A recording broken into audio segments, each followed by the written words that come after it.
Jared Polin, FroKnowsPhoto.com, and I want to talk about my fireworks experience from July 4th, 2015, and give you some feedback about what I liked, what I didn't like, and the situation that I was in. So a friend of mine last minute said, hey, do you want to come to a roof party that is behind the Art Museum in Philadelphia, which is where the fireworks get fired off? So we were going to go on the roof, we were going to shoot photos, so I didn't know what to expect, so I brought out the D4S, a travel tripod, a 24-70 and 70-200, because that's what I wanted to shoot with, and I'm going to talk about the results when I flip back here, because I ran into some issues.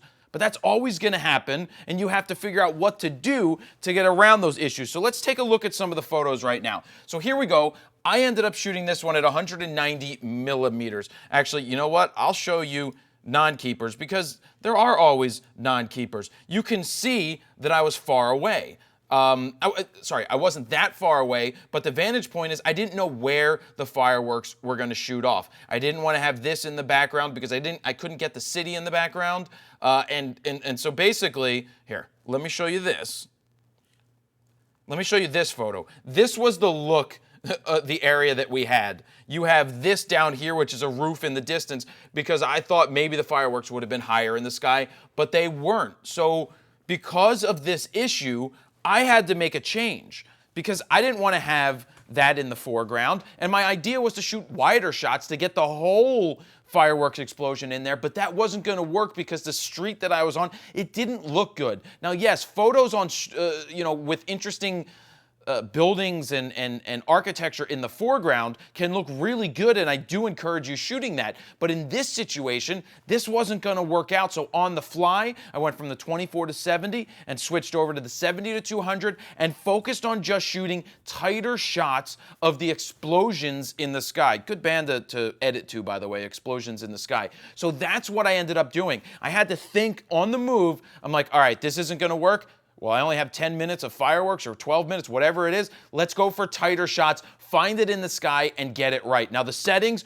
are so simple. I made those other videos talking about it, but if you haven't heard settings before and you're just looking for it, it's really, really simple. Low ISO, aperture around f11 to 16, depending on what you're shooting. Shutter speed, shoot on bulb, or have a shutter release that allows you to hold it and then take your finger off. Anywhere between 1 second to 5 seconds or longer, depending on what you're doing. The longer the exposure, the higher you want to bump your aperture to compensate for the bright ass light, so you're not going to overexpose too much. So those are just some quick tips. Tripod, weight the tripod down, and you're good to go. But let's look at some of the other ones that I had that I liked.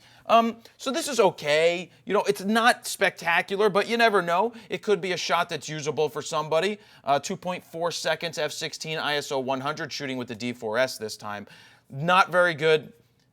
You know, you want to get the whole thing going on, but again, like I said, it was hard to find where everything was going to be based off of where I was located. Maybe next year I'll go out onto the Parkway and try to shoot up and get some of those larger shots, or get the art museum in the background. But again, there's not many vantage points out there that are great, especially when there's 300,000 people. Now, I don't mind something like this. Sure, I would want to get more into the sky to get more of the explosions, but I'm happy with the results here. I'm happy with multiple explosions. So this is at 6.2 seconds, so I guess more than 5 seconds, and I compensate. No, I was at f16, so it works out. Sometimes you just play around when there's a lot going on, and you're going to get some fantastic results.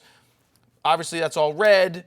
This is one of my favorite ones from the evening. I like what's going on here. I'll put up some DNG files so that you guys can play with it and download it, but I like what's going on here. I don't mind this at all. Multiple explosions going on, 3.9 seconds, f16, 135 millimeters. So you're getting, the nice results coming from that.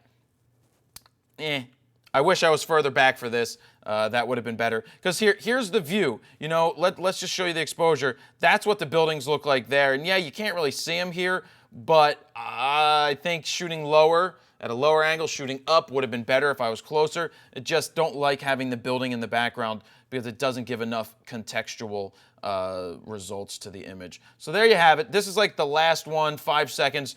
Lots of raining down. Those raining ones look better. So you can see that when you're out shooting fireworks, it depends on what the type of fireworks that they're using. The big burst ones that stay illuminated in the sky make for much better fireworks or much better photos in my opinion. So that's really it. The results of the images, they're okay. They're not spectacular by any stretch of the imagination. It wasn't what I expected going to the roof that I was going to.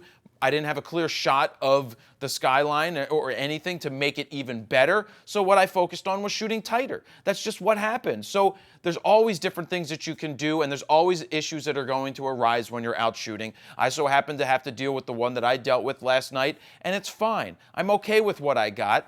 Would I like better shots? Of course.